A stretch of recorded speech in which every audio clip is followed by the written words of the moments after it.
नमस्कार दोस्तों, आप सभी का स्वागत है आपके अपने YouTube channel Ashok Chawla education app पर। दोस्तों, आज हम डिस्कस करने वाले 29 दिसंबर 2021 को जो लेटेस्ट पेपर हुआ है उस पेपर के बारे में आज हम बात कर रहे हैं।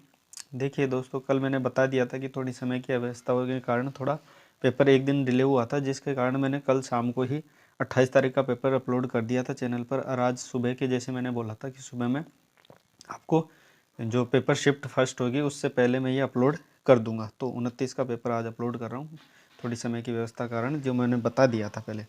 ठीक है, तो आज हम 29 तारीख का पेपर डिस्कस करेंगे।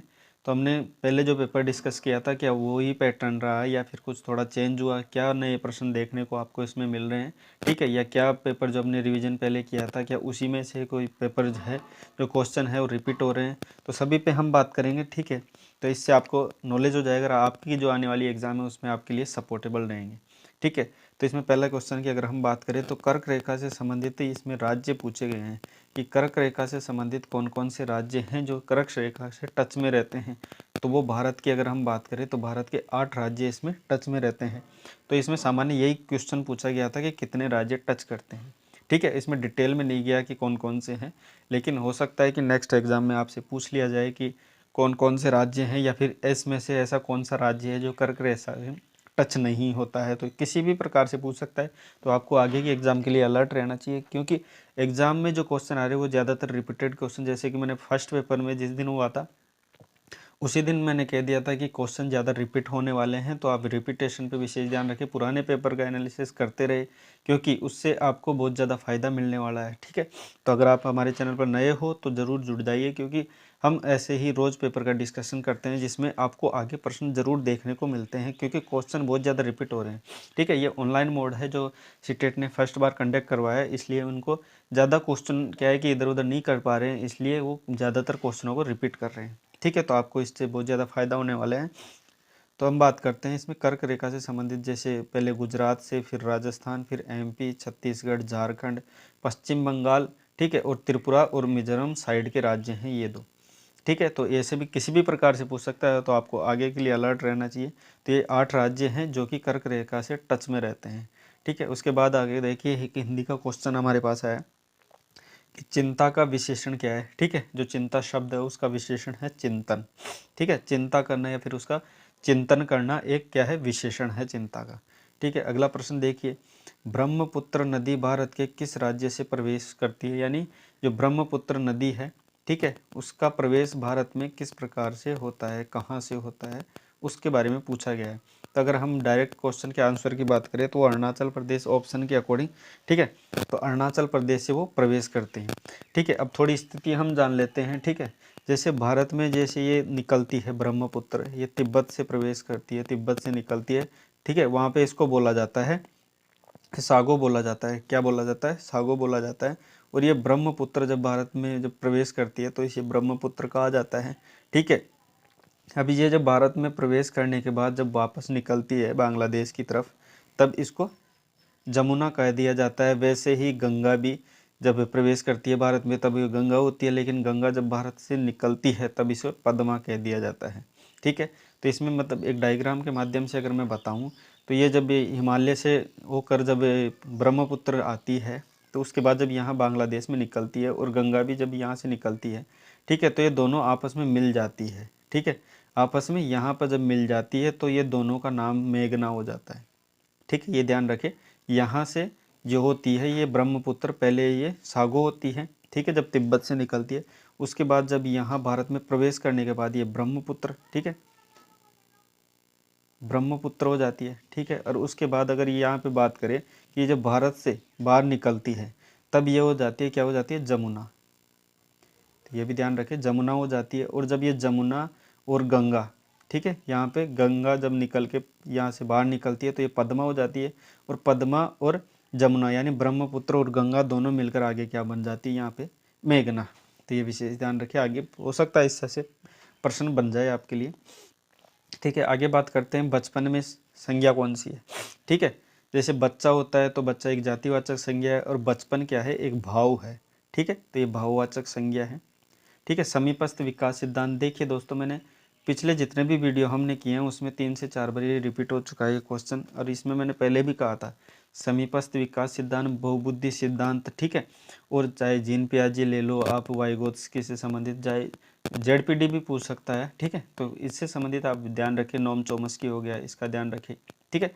तो बुद्धि से संबंधित सिद्धांत के बारे में, बहुबुद्धि जो सिद्धांत है हार्वर्ड गार्डनर का, तो उसको थोड़ा डिटेल से पढ़िए, क्योंकि उसके अंदर से भी प्रश्न पूछ रहे हैं, है ना। जैसे अंतर्व्यक्तिक, अंतराव्यक्तिक, इसमें आपस में संबंध वगैरह, ठीक है। तो थोड़ा विस्तार से पढ़ के जाइए इन जो चीज़ों को मैं बता रहा हूँ। हालांकि हर पेपर में डिस्कस करता हूँ इन चीज़ों के बारे में कि आप ये थोड़ा डिटेल से पढ़ के जाए। अरे एक मैंने पहले भी कहा था कि विकार, ठीक है, ध्यान रखने, जो विकार है उसको आप डिटेल से पढ़ के जाए, क्योंकि विकार किसी भी प्रकार से पूछ सकता है। तो एक प्रश्न आपको विकार का अवश्य देखने को मिलेगा, ठीक है। ठंडा रेगिस्तान पूछा गया था, जो गोबी था, ऑप्शन के अकॉर्डिंग। अगर पूछे कि भारत, ठीक है, कई बार क्वेश्चन में बच्चे क्या है कि इस पर में भी कमेंट करते हैं कि सर ये क्वेश्चन का आंसर तो ये होगा। तो भाई वो क्या है कि अगर ऑप्शन आपको जो दे रखा है तो उसमें से आपको जो चुनना होता है, उसके आधार पर मैं आपको बता रहा हूँ, पेपर में जो आया था उसके आधार पर गोबी ही रखा गया था, ठंडा रेगिस्तान। अगर भारत की बात करें तो वो लद्दाख था, ठीक है। आगे बात करें चिपको आंदोलन के प्रेरणा कौन थे, तो सुंदरलाल बहुगुणा, ठीक है। हो सकता है आगे ये क्वेश्चन भी पूछ ले, नर्मदा बचाओ आंदोलन किसने स्टार्ट किया था, तो मेघा पाटेकर, ठीक है। आगे बढ़ते हैं अगले प्रश्न की ओर। देखिए अगला प्रश्न देखिए आपके सामने है, यहाँ पे पूछा गया था एक नया थोड़ा लेटेस्ट प्रश्न आपको देखने को मिला था। इसमें पुरानी जो एग्जाम हुई है उसमें आपको ये क्वेश्चन देखने को नहीं मिला था, ठीक है। तो मेरी कॉम किस राज्य से संबंधित है, ठीक है, या मेरी कॉम से रिलेटेड पूछ लिया, तो मेरी कॉम थी मणिपुर से संबंधित, ठीक है, ये मणिपुर राज्य से संबंधित है। अब आपको ये कमेंट करना है कि मेरी कॉम किस प्रोफेशन से थी, मतलब किस प्रकार से ये प्रसिद्ध हुई थी, ठीक है। तो इनका प्रोफेशन आपको बताना है, ठीक है। आगे प्रश्न देखिए, गणित का सवाल है, ठीक है। ये जो डिजिट दे रखी है 987459, इसमें 4 का स्थानीय मान बताना है, ठीक है। ये 4 का स्थानीय मान यहाँ पे बताना है। तो 4 का स्थानीय मान सीधा आप याद रखो, जो भी डिजिट हैं उसको लेके बाहर निकल आओ। जैसे 4 हैं, उसके बाद 1 2 3, 3 आगे जो डिजिट हैं तो 3 जीरो लगा दो, उसके बाद ये हो गया स्थानीय मान इसका 4000। वैसे ही हो सकता है क्वेश्चन कई बार इस प्रकार से भी हो सकता है, आपको नेक्स्ट एग्जाम में ये क्वेश्चन देखने को मिल जाए इस प्रकार से, जैसे 2, ठीक है, 5 4 2 2 5, इस प्रकार देखिए। हो सकता है इसमें 2 का स्थानीय मानों का योग भी पूछ सकता है, ठीक है। तो 2 का स्थानीय मान इसमें आप 0 0 करते जाए, ठीक है। उसके बाद फिर ये 200 2 0, फिर उसके बाद 2 के निकाल के फिर 20, ये फिर इनको जोड़ के आप जो मान निकालेंगे वो ही ये स्थानीय मान का योग कहलाता है। तो ये इस प्रकार से भी आपको प्रश्न देखने को मिल जाए। आगे बात करते हैं सामाजिक अभिविन्यास कोहलबर्ग की किस अवस्था से संबंधित है, ठीक है। यहाँ कोहलबर्ग की मैंने पहले भी कही थी कि कोहलबर्ग आप विशेष देखे जाए, ठीक है। तो कोहलबर्ग का जो सिद्धांत था उसमें उन्होंने स्टेज बताई थी, वो कितनी बताई थी, उसके आधार पर ये, तो इसको थोड़ा डिटेल से देखेंगे तो आप डिटेल में जाओगे तो इसमें इसमें 3 अवस्थाओं पे आधारित इसमें 6 पार्ट कर रखे हैं, ठीक है। कितनी अवस्थाएं बता रखी है इन्होंने, 3 अवस्थाओं को 6 पार्टों में डिवाइड कर रखा है। जिसे हम बात करें कि डिटेल से, तो प्री कन्वेंशनल, ठीक है, एक तो प्री कन्वेंशनल जिसे अपने पूर्व परंपरा कह देते हैं, दूसरी है कन्वेंशनल जिसे हम परंपरागत कह देते हैं, तीसरी है पोस्ट कन्वेंशनल जिसे हम क्या कह देते हैं, उत्तर परंपरागत। तो ये 3 अवस्थाएं थी जिनका पार्ट, जैसे एक ये हो गई, 2 3, वैसे ही इनके 2 2 पार्ट और कर रखे हैं। तो उसके आधार पर ये कौन सी अवस्था है जिसमें सामाजिक अभिविन्यास की अवस्था बताई गई है। तो देखिए अगर इसमें 6 इसकी अवस्थाओं की बात करें, ठीक है, तो पहली तो इसमें जो अवस्थाएं बताई है वो दंड के आधार पर, दूसरे नियम के आधार पर बताई गई है, ठीक है। तो ये 2 तो हो नहीं सकती, ठीक है। उसमें अगर कन्वेंशनल स्टेज में देखें तो दूसरी है अच्छा लड़का या अच्छी लड़की, ठीक है। तीसरी सामाजिक व्यवस्था के प्रति सम्मान की अवस्था, इस प्रकार करके है, ठीक है। और दूसरी है सामाजिक की जो समझौता करना, समाज में समझौता करना, और तीसरी है उसमें थोड़ी नैतिकता ज़्यादा आ जाती है, तो वो आंतरिक विवेक का यूज करने लग जाता है। तो इस प्रकार की जो 6 अवस्थाएं हैं इनकी, उनको आप डिटेल से पढ़ के जाएं। तो अगर इसमें बात करें, ठीक है, कि ये बच्चे इसमें कई बार जब मैं पेपर में जब पूछ रहा था तो बच्चा मेरे को इसमें 3rd स्टेज बता रहा, तो 3rd स्टेज अच्छा लड़का या अच्छी लड़की के हिसाब से उसमें बताए थे, लेकिन इसमें मेरे हिसाब से 4th तो नहीं चाहिए, क्योंकि 4th स्टेज है उसमें क्या है कि सामाजिक अभिविन्यास उसका निकल के आ जाता है, यानी समाज की व्यवस्थाओं के प्रति उसका सम्मान की अवस्थाएं हो जाती है वो, ठीक है। तो सामाजिक अभिविन्यास मेरे हिसाब से 4th इसमें राइट आंसर होगा। ठीक है, उसके बाद आगे चलते हैं।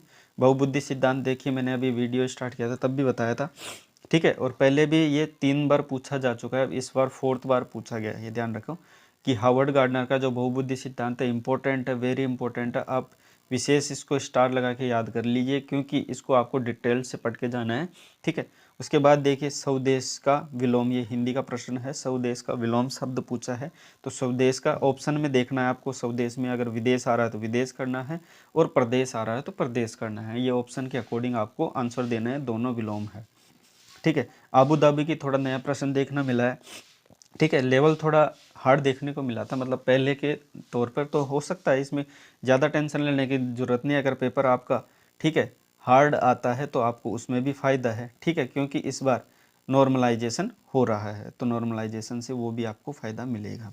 तो आबू धाबी की जो मुद्रा है वो कौन सी है, तो वो दिरहम है। ठीक है, आगे बढ़ते हैं अगले प्रश्न की ओर। ठीक है, अगला प्रश्न देखिए, मच्छर के काटने से कौन सा रोग होता है। ठीक है, अब इसमें बात कर लेते हैं। सभी की ऑप्शन के आधार पर हो सकता है इसमें मलेरिया रहा हो, लेकिन आपको ध्यान रखना है चिकनगुनिया, डेंगू वगैरह ये सभी होता है मच्छर के काटने से। अगर हो सकता है आगे जो एग्जाम में होने वाले उसमें ये क्वेश्चन बन जाए कि मच्छर में, आपको ये भी पता होना चाहिए कि मच्छर जो नर जो मच्छर होता है वो नहीं काटता है, ये भी ध्यान रखना है। जो इसमें होता है जो काटने और जिसके कारण ये रोग होता है, तो वो मादा मच्छर के कारण होता है। किसके काटने से, जो मादा मच्छर है वो ही काटती है ना, और उसी के काटने से ये रोग होते हैं सभी, है ना। तो ये भी ध्यान रखिए आप कि नर जो मच्छर है वो नहीं काटता है। उसके बाद देखिए नेफंथिस की मैंने पहले भी बताया था, हमने जब शायद 27 तारीख या 27 तारीख का जो पेपर डिस्कस किया था उसमें मैंने ये बताया कि नेफंथिस एक प्रकार का पौधा होता है जो जलीय पौधा होता है। ठीक है, इसे घटपर्णी पौधा भी कह दिया जाता है। अगर इनसे बात करें कि ये कहाँ पर पाया जाता है, ठीक है, तो ये घटपर्णी पौधा पाया जाता है मेघालय में। ठीक है, ये मेघालय में पाया जाता है, और ये पौधा होता है जो इस प्रकार का पौधा होता है, मतलब इस प्रकार का पौधा होता है जिसके ऊपर एक ढक्कन होता है।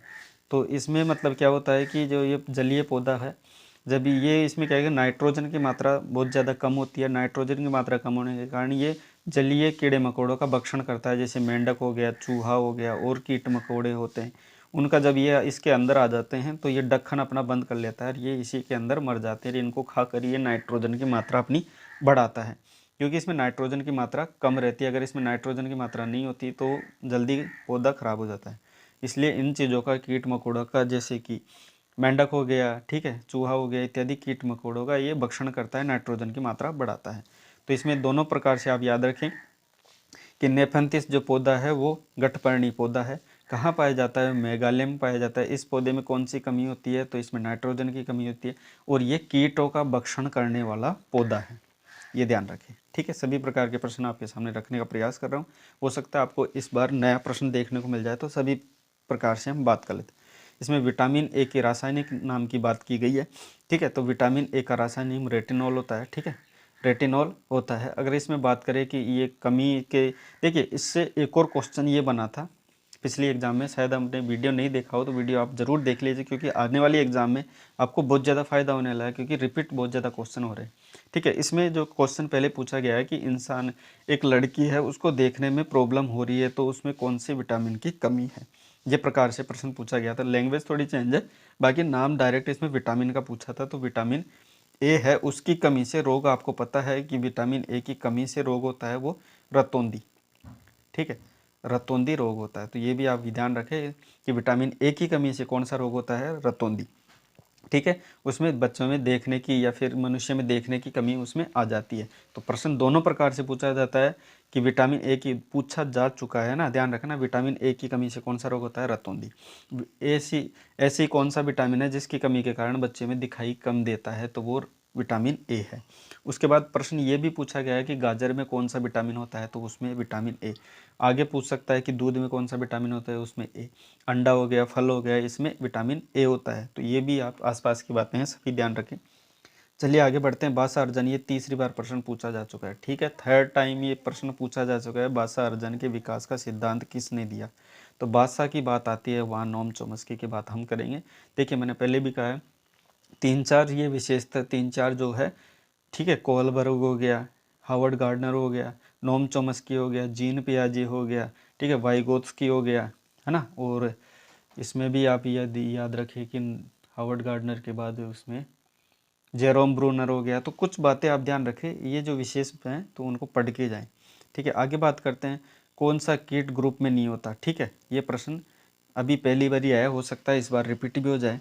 तो कौन सा कीट जो ग्रुप में नहीं रहता है, वो मकड़ी। मकड़ी हमेशा अकेली जाला बनाती है। ठीक है, उसके बाद देखिए बच्चा पढ़ाई में फेल हो गया। ठीक है, ये देखिए ये क्वेश्चन शायद इस बार तो ये पहली बार ही आया है, लेकिन आपके पहले की जो सीटेट एग्ज़ाम जो ऑफलाइन पे होती थी उसमें आपने ये क्वेश्चन बहुत ज़्यादा देखा है कि एक बच्चा है, वो बच्चा है जो सभी के साथ पढ़ता था, लेकिन वो बच्चा जब रिजल्ट आया तब फेल हो गया। तो इसमें किसकी ज़्यादा मतलब हानिकारकता रही होगी, मतलब किस में इसकी व्यवस्था फेल हुई है? क्या बच्चे की फेल हुई है, बच्चा पढ़ने में कमज़ोर था, या टीचर पढ़ाने में असक्षम था, या फिर मैनेजमेंट ख़राब था? तो उसमें क्या है कि हमेशा जब ऐसी बात होती है बच्चा डायरेक्ट फेल नहीं हो जाता है, तो उसमें आपको हमेशा मैनेजमेंट को कोसना है, यानी पूरी व्यवस्था को, सिस्टम को कोसना है, ये ध्यान रखना। ठीक है, बच्चा कभी गलत नहीं होगा, क्योंकि अपनी जो एजुकेशन सिस्टम है वो चाइल्ड सेंट्रेड है। ठीक है, बच्चे पर आधारित शिक्षा है। आप जो भी करोगे, बच्चा एक तरीके से ये मान लो कि ऐसे क्वेश्चनों में आपको बच्चे को भगवान मानना है, ये ध्यान रखो। बच्चा तो सर्वे सर्वा है, भगवान है, उसका तो कोई कुछ नहीं कर सकता। जो भी होगा या तो टीचर में कमी होगी, या टीचर में नहीं तो पूरे सिस्टम में कमी होगी, क्योंकि बच्चा तो कभी गलत हो ही नहीं सकता। ये अपनी एजुकेशन सिस्टम है, ये ध्यान रखना कि आप ये थिंक रखना कि बच्चा हमेशा सही है, वो कभी गलती कर ही नहीं सकता। आज के एजुकेशन सिस्टम में आपको यही बात रखना। तो अगर बच्चा फेल हो जाता है, इसका सामान्य उत्तर है कि पूरा सिस्टम ही फेल है, पूरा प्रबंधन ही फेल है, पूरा मैनेजमेंट ही खराब है।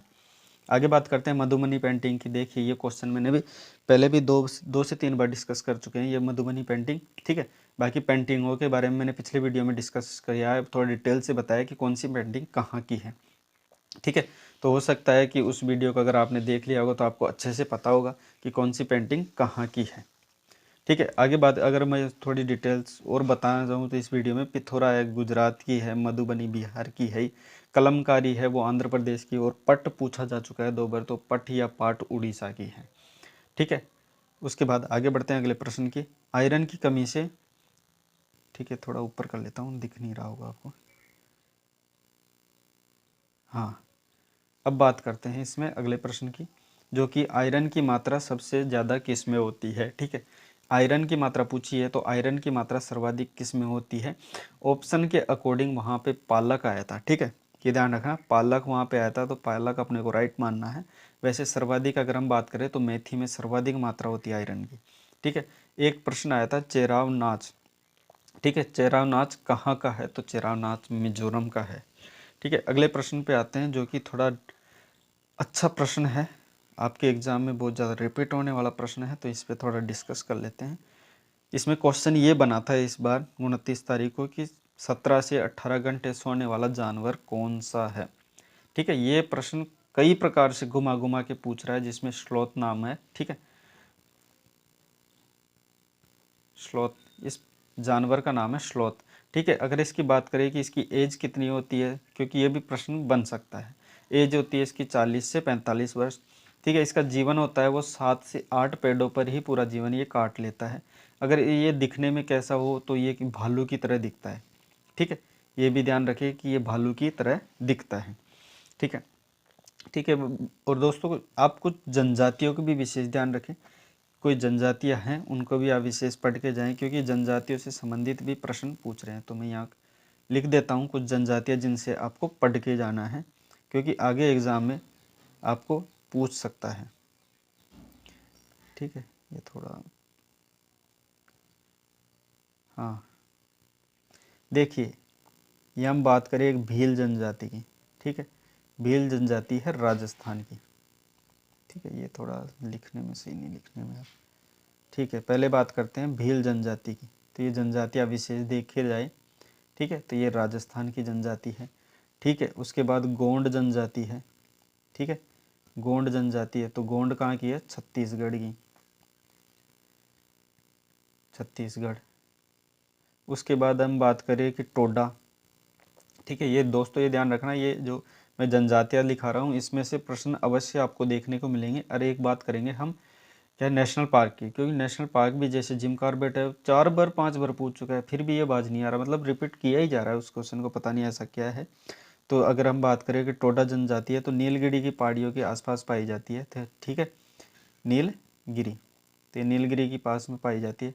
आगे बात करते हैं हम थारू, एक थारू जनजाति है जो विशेष जनजातियाँ वो आपके सामने रख रहा हूँ ताकि उसको आप देख कर जाएँ। तो ये उत्तराखंड की है, ठीक है। और एक बात ध्यान रखना, ये यूपी में भी पाई जाती है, ठीक है। ये दोनों जगह पाई जाती है थारू जनजाति। उसके बाद देखिए एक जनजाति है मुंडा, क्या है, मुंडा जनजाति है। वो अगर मुंडा की बात करें तो ये झारखंड में पाई जाती है, झारखंड में। और एक बात ये भी ध्यान रखिए कि झारखंड में जो मुंडा जनजाति है ये एक स्पेशल तरह का त्यौहार मनाती है जिसे सरहुल कहा जाता है। क्या कहा जाता है? सरहुल कहा जाता है। ये एक प्रकार का त्यौहार है जो मुंडा जाति ही मनाई जाती है, ठीक है। तो त्यौहार है जो मुंडा जाति द्वारा मनाया जाता है।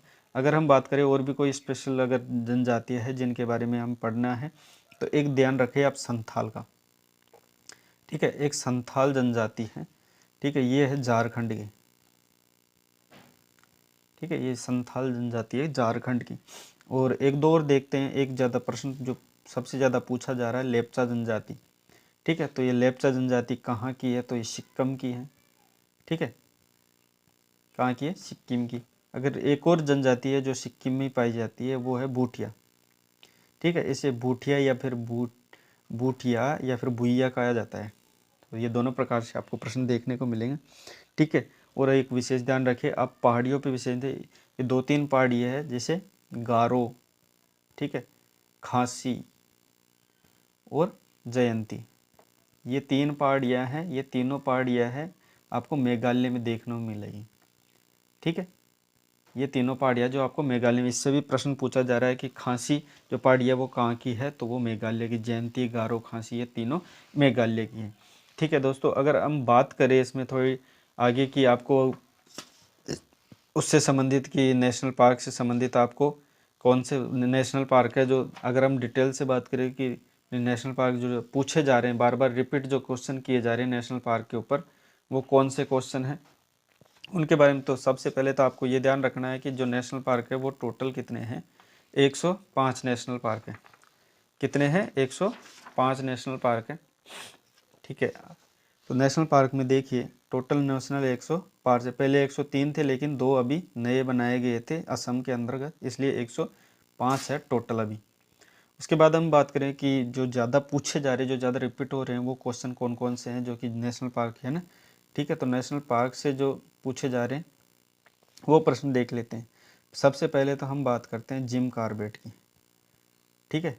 जिम कॉर्बेट, ये जिम कॉर्बेट जो नेशनल पार्क है वो उत्तराखंड का है, ठीक है, उत्तराखंड का है। और इसमें 2-3 बातें हैं जो आपको पूछ लेता हूँ, ठीक है। वो उनका आप विशेष ध्यान रखें कि जिम कॉर्बेट का जो पुराना नाम था वो क्या था, एक प्रश्न ये बन रहा है। जिम कॉर्बेट का जो नवीनतम नाम है वो क्या है, ठीक है। तो ये बातें आप इसे, तो पहला इसका जो नाम था वो था हेलेन नेशनल पार्क, ठीक है। हेलेन नामक व्यक्ति के कारण इसका नाम जिम कॉर्बेट से पहले हेलेन नेशनल पार्क था, लेकिन इसको बाद में जिम कॉर्बेट नेशनल पार्क कर दिया। लेकिन अगर वर्तमान की बात पूछें तो वर्तमान में इसका नाम है रामगंगा, ठीक है। अब रामगंगा इसका नाम क्यों है? क्योंकि इस जो नेशनल पार्क है उस नेशनल पार्क के अंदर से ही रामगंगा एक नदी निकलती है। इस नदी के निकलने के कारण ही इसे रामगंगा नेशनल पार्क कह दिया गया है। आगे बात करते हैं कि उत्तराखंड में और कौन कौन से नेशनल पार्क है। तो इसमें ध्यान रखें, एक तो राजा जी है, ठीक है, एक है फूलों की घाटी। राइटिंग पे मत जाइएगा ना, क्योंकि ये थोड़ा लिखने में ऐसा ही आता है, ठीक है। बाकी आपको डिटेल्स हैं जो मैं बोल के बता रहा हूँ तो आप उन पे ध्यान रखिए, आप नोट्स बनाते रहिए ताकि आपको आने वाली एग्ज़ाम में ये सपोर्ट करेंगे, ठीक है। एक है नंदा देवी जो बहुत ज़्यादा पूछा जा रहा है, नंदा देवी हो गया, जिम कॉर्बेट है, फूलों की घाटी, ये तीनों क्वेश्चन अभी तक पूछ लिए गए हैं, ठीक है। और जिम कॉर्बेट, जिम कॉर्बेट ये क्वेश्चन है, ये ध्यान रखिए चारों नेशनल पार्क हैं, ठीक है। और ये चारों के चारों कहाँ हैं? उत्तराखंड में। तो इनकी सारी डिटेल्स हम बात करें, उसके बारे में बात करते हैं। अब आगे कौन कौन से नेशनल पार्क है जो सबसे ज़्यादा पूछे जा रहे हैं, ठीक है। एक बार क्वेश्चन पूछा गया था केवलादेव से, ठीक है। केवलादेव नेशनल पार्क कहाँ पे है? तो ये राजस्थान में है, ठीक है। उसके बाद हम एक बात करें थे दाची राम, ठीक है, दाची ग्राम। ये नेशनल पार्क भी क्वेश्चन जो पूछा गया है 2 बार पूछ लिया गया है, ठीक है। जम्मू एंड कश्मीर में ये है नेशनल पार्क, कौन सा है, दाची ग्राम, ठीक है। अगर हम बात करें कि आगे और कौन से जो इम्पोर्टेंट है वो कौन से है, तो एक नाम दफ़ा भी आप देख के जाइएगा। नाम दफ़ा ये जो नेशनल पार्क है वो अरुणाचल प्रदेश में है, ठीक है। तो अरुणाचल प्रदेश का ये नेशनल पार्क है जो भी पूछा जा चुका है। उसके बाद हम बात करें थोड़ा कि थोड़ा वो डिटेल से अगर आगे पूछ लिया जाए तो उनमें हम बात करें तो एक देखिए दूधवा, ठीक है। ये जो दूधवा नेशनल पार्क है वो यूपी का है और ये एकमात्र है, ठीक है। अगर हम बात करें कि एक बिहार का भी है तो बिहार का वाल्मीकि है, ठीक है। वाल्मीकि जो नेशनल पार्क है वो बिहार का है, ये भी एकमात्र है वहाँ का। और उसके बाद गोवा का भी बात करें तो गोवा में भी एक है महावीर करके, महावीर नेशनल पार्क जो कि गोवा का है, ठीक है। वो भी गोवा में अकेला नेशनल पार्क है, ठीक है, अकेला नेशनल पार्क है, ठीक है। और एक दो और आप देख के जाए कि एक बेताल हो गया, ठीक है, बेताल हो गया, और एक नौकरेक हो गया। ये जो और नेशनल पार्क है, ये जो बेताल है ये झारखंड का नेशनल पार्क है, ठीक है। ये नेशनल पार्क से संबंधित मेरे हिसाब से इससे बाहर आपको देखने को नहीं मिलेगा। ये है मेघालय का, ठीक है, ये भी देख के जाए। अगर हम बात करें कि नवीनतम जो बने उन पे भी अगर क्वेश्चन पूछ लिए जाए कि नवीनतम नेशनल पार्क है वो कहाँ बनाए गए हैं, तो दोनों आप ध्यान रखें असम में बनाए गए हैं। कहाँ पे, असम में बनाए गए हैं। ये दोनों न्यू है, ये ध्यान रखना। तो न्यू पे भी पूछ सकता है कि नेशनल पार्क जो नवीनतम 2 बनाए गए वो कहाँ पे बनाए गए, तो असम में बनाए। कौन कौन से, तो एक का नाम है रायसीना, ठीक है, और दूसरा है देही पटकई, ठीक है, पटकई, ये ध्यान रखें। ये थोड़ी राइटिंग में मिस्टेक है, बाकी आप मैं बोल रहा हूँ वैसे देही पटकई, एक रायसीना। तो ये 2 जो नेशनल पार्क है नवीन नेशनल पार्क है जो कि असम में स्थापित है, ठीक है। और एक ध्यान रखना, आप ये क्षेत्र पूछ रहा है, निकटवर्ती क्षेत्र पूछ रहा है, जैसे केरल का पूछ लिया, अभी पूछा था केरल का। जैसे ये स्थिति मैं बताऊं कि भारत की स्थिति ये है तो केरल यहाँ पे है, तो केरल का निकटवर्ती जो राज्य पूछा गया था तो यहाँ पे तमिलनाडु है, ये पूछ लिया। अभी पूछा था कल वाले पेपर में कि तमिलनाडु का निकटवर्ती क्षेत्र कौन कौन से हैं, कौन कौन से राज्य हैं, तो उनसे हो सकता है इस बार उड़ीसा से पूछ ले, बिहार से पूछ ले, गुजरात से 3 से 4 बार पूछ चुका है, तो अभी तो गुजरात का पूछ नहीं रहा, तो हो सकता है आगे रिपीट हो जाए आने वाले एग्जाम में, पर अभी नहीं पूछ रहा, ठीक है। बीच में यहाँ पे पूछा था, ये गुजरात के एमपी से पूछा था, महाराष्ट्र से पूछा था, गोवा से पूछा था, ठीक है। तो कर्नाटक से भी पूछा था कि कर्नाटक के टच में कौन कौन से राज्य आते हैं, ठीक है। तो ये भी ध्यान रखें, कई बार इस प्रकार से पूछ लिया जाता है, ठीक है। यहाँ पे ध्यान रखना, ये जो साइड के जो राज्य हैं उनसे संबंधित भी टच वाले राज्य पूछ लिया जाता है। कई बार क्वेश्चन ये पूछा था, ठीक है, ए और बी हम इससे समझ चुके हैं पिछले वीडियो में, ठीक है। ये बंगाल की खाड़ी, ये अरब सागर, तो अरब सागर के टच में जो राज्य हैं वो कौन कौन से हैं, बंगाल की खाड़ी के टच में राज्य हैं, तो इनको भी आप देख के जाए इनको, ठीक है। तो विशेष ये ध्यान रखें। तो दोस्तों अब तक का वीडियो है जो यहीं पे हम समाप्त करते हैं। बाकी अगर आपको और भी डिटेल्स चाहिए तो आप मेरे को कमेंट कर दीजिए, मैं डिटेल्स आपको उसके अनुसार आपका वीडियो अपलोड कर दूंगा बना के। बाकी मिलते हैं नेक्स्ट वीडियो। अगर वीडियो हमारा अच्छा लगा तो वीडियो को लाइक कर देना और ज़्यादा से ज़्यादा अपने दोस्तों में शेयर कर देना।